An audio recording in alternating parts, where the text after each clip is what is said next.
Hello again. Tea first. I know I should do it first. First. From yesterday's video about the fact that people are always going to be too ignorant of finance to change very much. That's basically it. Like things have not changed very much over the last 50 years in normal lives, they're not going to change in the next 50 years.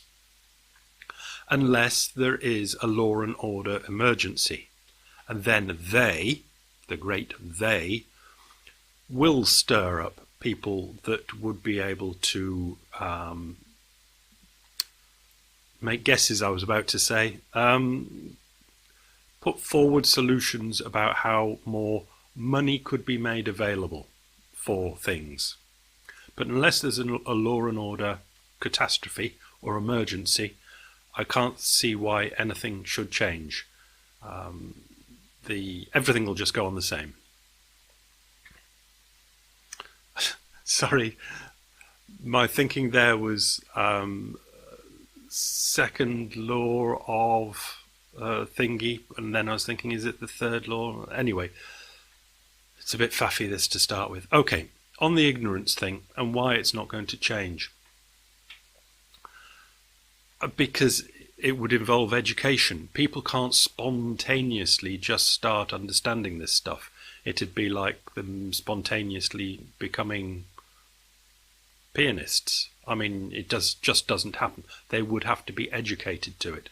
So it would have to be done at school, college, university, whatever. Now, who would do this? The only people that could do it would be people that understood it. And how are the people going to become people that understand it unless they're taught it? Do you see what I mean? There's not a way to get it into the education system.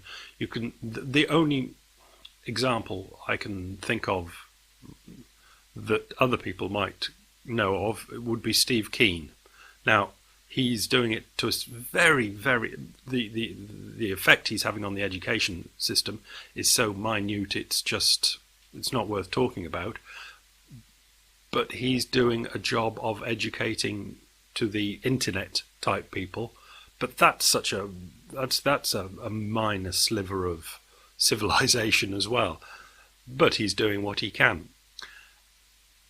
And I must note that the sliver, it's unfair, the section of finance that he's talking of is a very small section of finance. It's probably about a sixth or an eighth of finance. I'm sure he knows more about another sixth or another eighth or another 2/8, but he doesn't talk about it.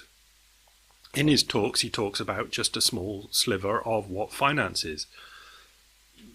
To make it a sensible sort of thing to educate on, you'd have to do one of these overview things like you would of history or geography, where you would have to include central banking. What are called derivatives now, or shadow banking,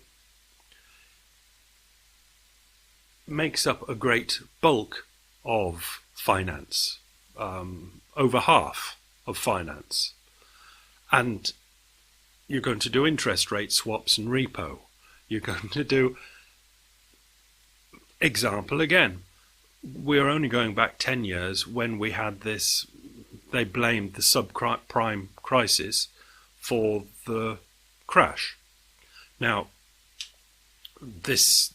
where it was shadow banking and derivatives. But the main thing that we understood after it happened was that most all of the people in the system, the derivative system, let's call it, the shadow banking system that crashed, didn't see it coming, like everyone goes, you didn't see the crash coming. They were intimately involved in it, and only 1 in 1,000 could see it coming, because there was no point at all teaching the people that were in it what it was all about. You get to understand your particular part of it. You don't have an overview of what it is. And what I was saying yesterday was the overview of what it is incredibly difficult to understand. And it would be a year of college, let's say, just to understand, to have a very weak overview of what would be happening in the subprime market, let's say. To take a year of education to get the overview of how it worked in a good, good quality American college. But from there, one of the main things that solved the crisis would be international swaps, currency swaps between the central banks. To understand that would be at least a term of a college, and then if you wanted to understand that term, it would have to be put into another year of central banking.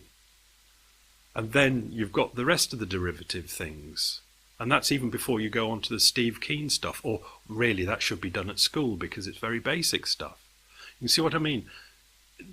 For people to understand, even the top people would take 3 to 5 years of very good college university education to get a reasonable overview of what finance is. And these people would have to be taught by people that already understand it. Now the people don't understand it, so how many generations would it take to get enough college professors together to actually teach this stuff? Now, they're not going to learn it because, as Steve Keen's finding, just trying to teach his slither of what he understands it to be is impossible, because the rest are bulked together, because they are called, these things called economists, and they're all linked together going, we understand it, we know what's going on, when they clearly don't, but they are the people in charge. Now, if you were a person in charge, let's say in government, and you had a finance question, who would you ask? You'd be totally irresponsible if you didn't ask an economist. Now, I think we know that the economists won't know the answer, but between them, they'll make something up. But that the politician would be totally irresponsible not to take the word of the economist. Somebody else who's not read. It's like philosophy. A lot of us have done talking about philosophy on the interwebs. Now you get this thing where you say something and it's quite logical and it sounds right, and somebody argues with you, and you say, well, that doesn't sound right, and then they say to you, well, have you read blah blah, who's some dead German, let's say some dead German, and you go, no, I haven't read that dead, and they go, well, how do you know unless you've read it? And it's the same thing. If I say, well, I don't need to read it, it just sounds wrong. If I was judging the argument between me that says it just sounds wrong and the fellow that's read a dead German, I'd always plump with the person that's read the dead German. It'd be totally stupid not to go with the person that's done the most reading. The argument that just sounds right, and you can get one or two people to, well, yeah, he's right, the person talking about dead German, he's just waffling. If you're in charge, you've got to go with the learned person that's read the dead German, and it's the same in economics. It would be madness for a government to go with a Steve Keen type. I know that Steve Keen's in the middle because he's read the dead German and he's done his own logical thinking. But the dead German readers, standard economists, would bulk together and say Steve Keen's wrong, which they do, and this is why Steve Keen struggles to get even a teaching position. And if you're in government, who would you go with? You go with the bulk of the economists. And that bulk of the economists are going to stand together until they die. They're not going to have some other type of economisting being taught in universities while they're in charge. And who's next going to be in charge? It's going to be the next group that have been taught by the dead German reading economists. And so it goes on. Education is extremely hard to change. It changes extremely slowly. So, and link that with the fact that any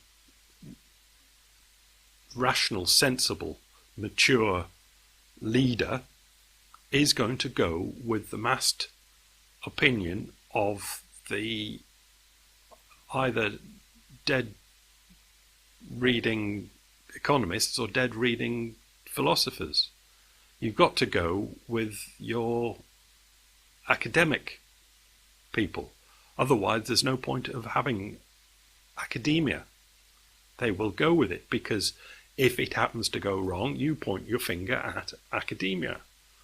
If you've gone with some nutter off the streets that just sounds right and it goes wrong, you are in well shit creek. So this is why arse covering will always happen. Upstairs will always go with the status quo, and the status quo in education will always go with the status quo in education. Things happen very slowly. There is no way that the too ignorant are going to be anything but too ignorant in 1, 2, 3, 4, 5, 7 generations from now. They're going to have pretty much the same view now as then as they do now. And this is why nothing is going to change unless there is a law and order emergency, and then everybody is open to new opinions. Well, let's say government, power, the state is open to new opinions.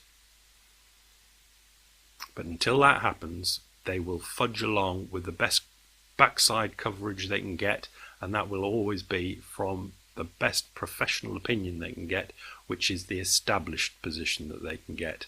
So basically, unless there's a huge emergency, things will stay the same. Universal basic income, wild things like that, not a chance. Or anything else in any way radical. The money that's in the exchequer will be spent the best way government thinks it can do it. There'll be no new schemes of...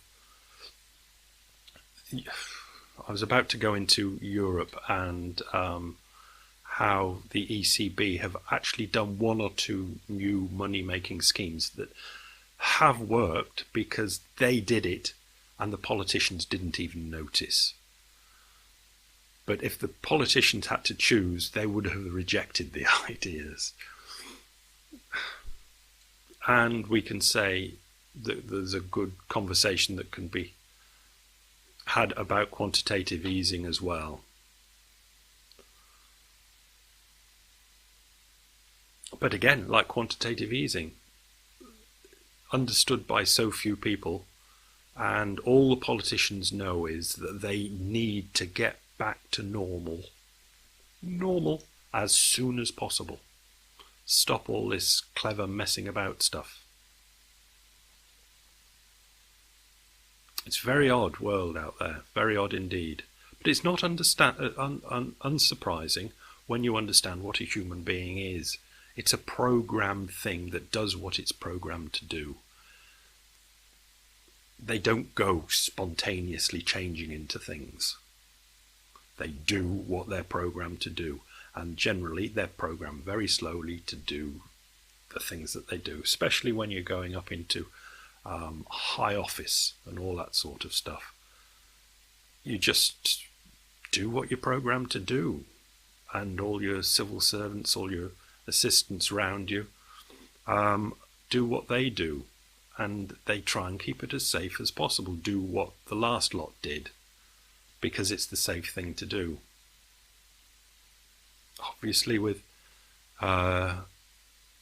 with Trump and Brexit, them upstairs have been forced to do different things. It's kind of the protest vote of the people kind of put into place, kind of throwing rocks at it to try and knock it off sideways. Electing Trump was just to try and get things to change somehow, hoping that some good might come out of it. But it's a